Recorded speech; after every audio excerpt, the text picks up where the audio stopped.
Deus mudou o nome de Abrão para Abraão em concordância com a aliança estabelecida com aquele homem que haveria de se tornar o patriarca de uma grande multidão. Então, a mudança do nome de Abrão teve um significado mais profundo do que muita gente imagina. E neste vídeo, você vai entender por que realmente Deus mudou o nome de Abrão e quais foram as consequências disso. Na antiguidade, um nome tinha um peso ainda maior comparado aos tempos atuais.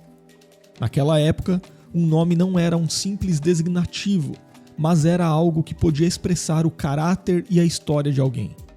Além disso, muitas vezes os nomes ainda homenageavam uma pessoa ou uma divindade.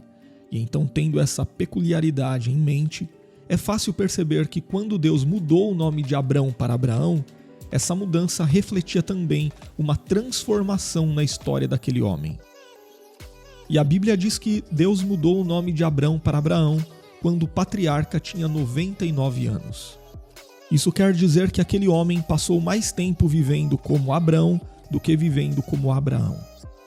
E o texto bíblico informa que o Senhor apareceu a ele e se apresentou como Deus Todo-Poderoso, conforme nós lemos em Gênesis capítulo 17, versículo 1, onde o texto bíblico diz: Sendo, pois, Abrão da idade de 99 anos, apareceu o Senhor a Abrão e disse-lhe: Eu sou o Deus Todo-Poderoso.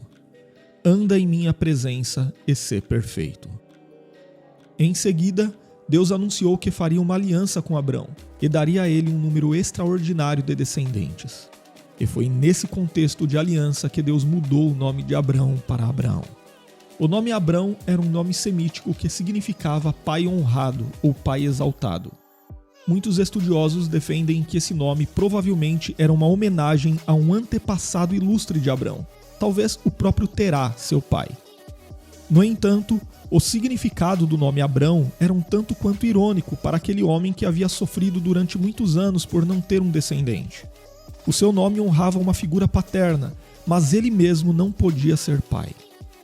A Bíblia registra que foi apenas com 86 anos de idade que Abrão se tornou pai pela primeira vez.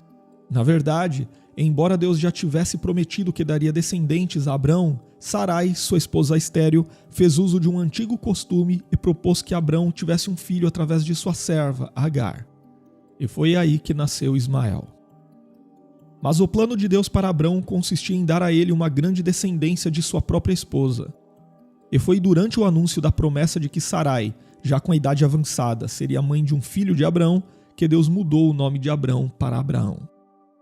À luz dessa promessa, a mudança de nome fez muito sentido. Se o nome Abrão significava pai honrado, o nome Abraão significava pai de uma multidão de nações. Nesse ponto, o texto bíblico registra: E não se chamará mais o teu nome Abrão, mas Abraão será o teu nome, porque por pai da multidão de nações te tenho posto. Além disso, não foi apenas o nome de Abrão que foi mudado. Sarai também teve seu nome mudado por Deus e passou a ser chamada pelo nome Sara. O significado do nome Sarai transmite a ideia de minha princesa e talvez fizesse referência à nobreza de sua família ou, quem sabe, a uma divindade da Mesopotâmia.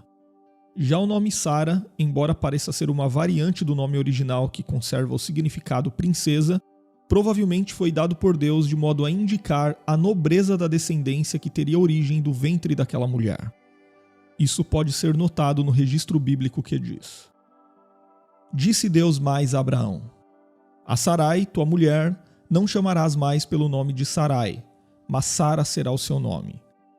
Porque eu a hei de abençoar e te hei de dar a ti dela um filho, e a abençoarei, e será mãe das nações, rei de povos sairão dela. Então nós podemos concluir que o antigo nome de Abraão representava o seu passado, enquanto o seu novo nome era uma representação do seu futuro. A mudança dos nomes de Abrão e Sarai mostra que eles estavam sob o governo do Senhor. Deus havia tirado aquele casal de um ambiente de idolatria e o chamado a uma nova missão e a um novo destino. E nós sabemos que a promessa do Senhor se cumpriu e Abraão verdadeiramente se tornou pai de uma multidão. É verdade que através de Ismael, de seus filhos com Quetura e de seu neto Esaú, Abraão se tornou pai de várias nações, como os ismaelitas e os edomitas. Mas foi através de Isaque, o filho da promessa, que Abraão se tornou pai do povo da aliança que nos tempos do Antigo Testamento foi expresso na nação de Israel. Entretanto, a promessa de Deus na ocasião em que ele mudou o nome de Abrão para Abraão encontra o seu cumprimento pleno na igreja, que é a comunidade de fiéis de todas as raças, tribos, línguas e nações, que compartilha da mesma fé de Abraão. Em Cristo, o grande descendente de Abraão, os crentes são contados como filhos espirituais do patriarca e integrantes do verdadeiro Israel de Deus, fazendo então de Abraão pai de uma multidão incontável. Por isso, no Novo Testamento, o apóstolo Paulo escreveu o seguinte: Ora, as promessas foram feitas a Abraão e à sua descendência. Não diz e as descendências, como falando de muitas, mas como de uma só, e a tua descendência, que é Cristo.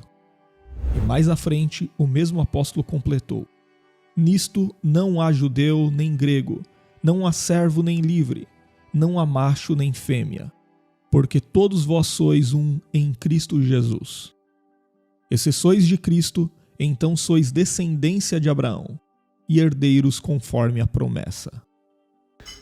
E se você quer aprender mais sobre a Bíblia conosco, participe das nossas imersões de Gênesis no curso avançado de Gênesis, uma formação de Gênesis avançada, todas as terças-feiras às 20 horas. Participe!